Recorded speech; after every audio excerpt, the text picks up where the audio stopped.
Confession d'une vie d'artiste. Entre le rêve et la désillusion,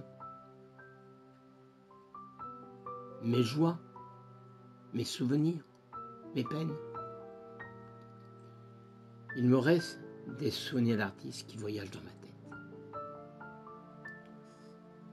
Entre les créations picturales dont j'ai toujours donné le meilleur de moi-même, en faisant transpirer à chaque coup de pinceau ma sincérité dans chacune de mes œuvres, qui était pour le voyageur un voyage.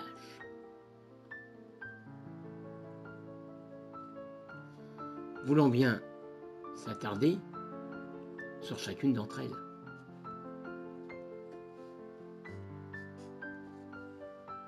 J'ai toujours peint pour le plaisir des autres, afin de leur apporter l'illusion de l'évasion et qu'ils puissent accrocher mes toiles sur leur mur et leur donner chaque jour le plaisir de les contempler.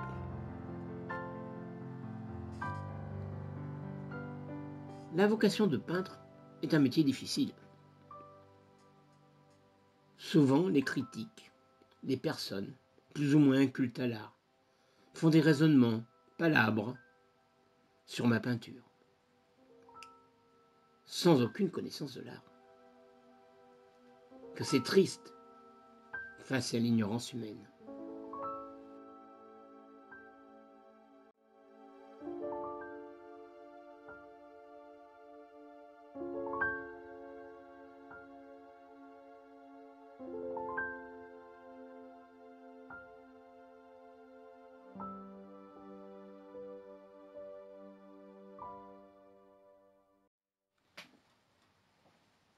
Mon comportement de mes travaux dans différents styles artistiques et au nombre de 5 factures.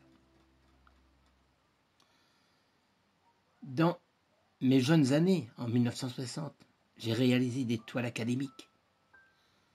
Dans les années 70, j'ai créé des toiles à dominante rouge intitulées « Vision ujasienne ».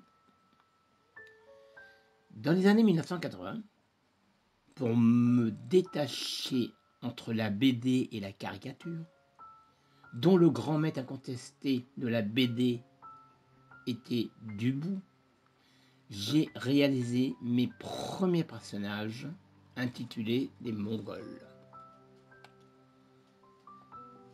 Elles sont devenues rapidement des scènes de genre ou des scènes populaires. Je venais de trouver mon style, un peu enfantin aux yeux du grand public, qui pouvait penser que c'était facile de dessiner, à dessiner. Je venais de créer une écriture automatique, du dessin spontané et bien personnel à moi-même.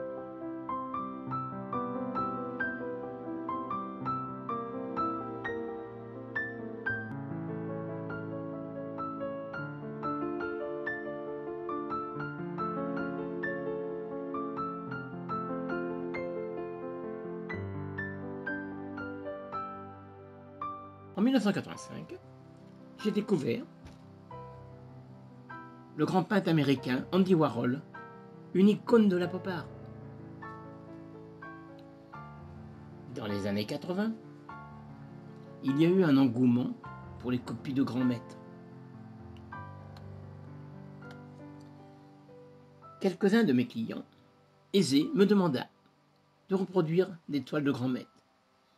J'ai voulu me prouver à moi-même que j'étais capable de réaliser des chefs-d'œuvre en tant que peintre autodidacte.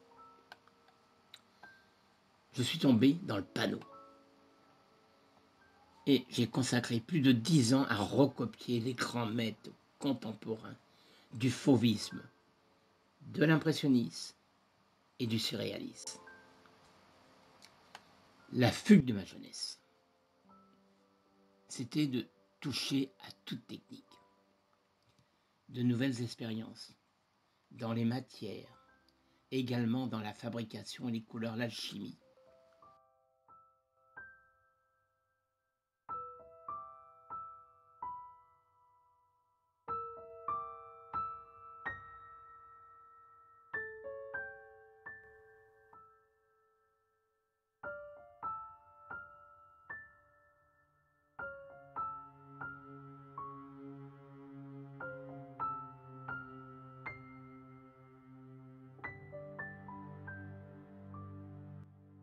force de ma jeunesse était de tout dévorer dans l'art, surtout sur toutes ses formes, brûler et acquérir les étapes du temps du savoir. C'est grâce à cette liberté d'écriture que j'ai toujours pu créer, contrairement à tant d'autres artistes prisonniers de leur propre style.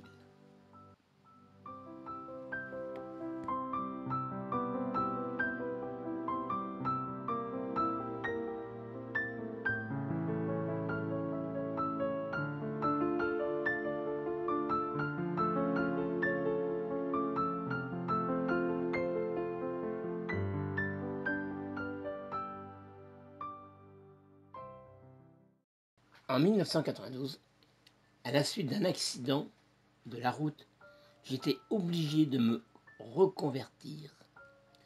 Je ne pouvais plus faire les décors, donc monter aux échelles ou aux échafaudages.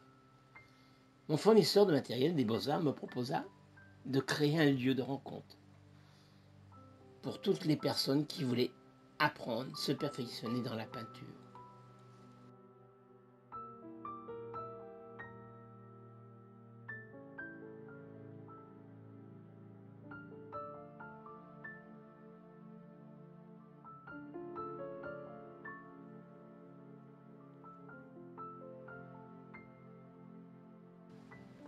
Il fallait trouver un nom.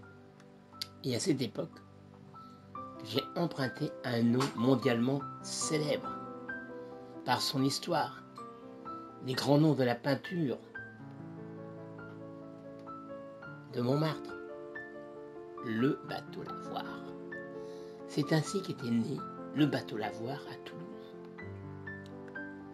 Dès l'ouverture, il y avait un taux de fréquentation très important. Toutes les personnes de tous les milieux confondus,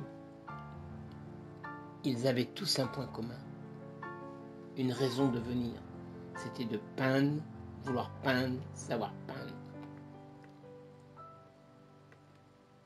C'est au bout de 3 ans d'exploitation de cet atelier que pour diverses raisons, nous avons dû fermer le lieu.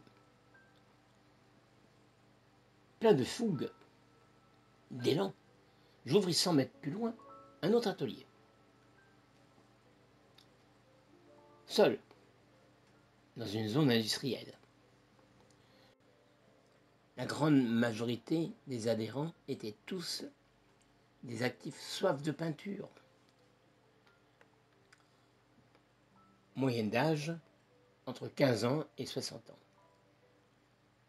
Des ingénieurs, des médecins, des dentistes, des retraités, de toutes sortes. Des personnes amoureuses de la peinture. J'ai été heureux de pouvoir partager mon savoir avec des personnes qui aimaient l'art.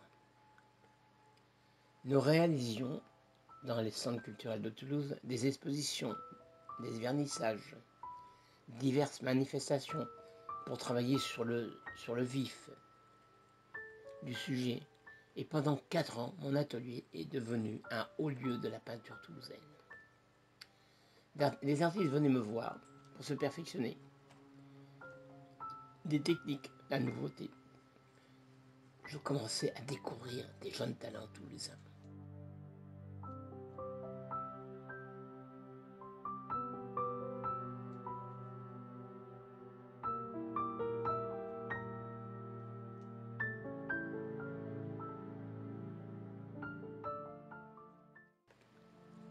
Elisabeth Cazot, le jeune peintre Philippe Allais-Burdin, que j'avais repéré dans une exposition dans un bar à la Bastille, rue de Lappe. J'avais formé, depuis l'âge de 8 ans, le petit Raphaël Burn, qui avait un talent en sommeil, excellent coup de crayon dans la BD.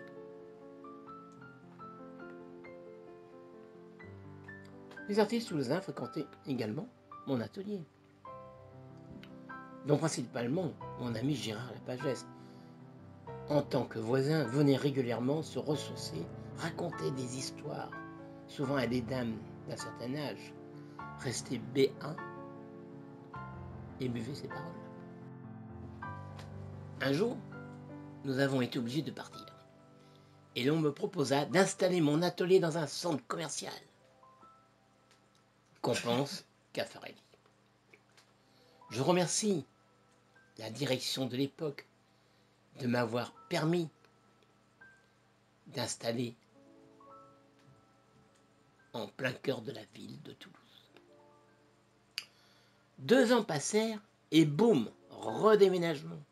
Et cette fois-ci, l'adresse Pignon-sur-Rue. Face à la construction du musée des abattoirs contemporain de Toulouse. Un nom me jaillit dans la tête. Les petits abattoirs. C'était un lieu typique, chargé d'histoire d'anciennes manufactures. Et puis, ça devait être une habitude de déménager. Un jour, un collectionneur amateur d'art contemporain m'apporte la cerise sur le gâteau. Un atelier dans une usine du Faubourg Bonnefoy. Et là, je suis resté là, dans cet atelier de 2002 à 2012. J'avais enfin créé une partie de l'ambiance de mon mari.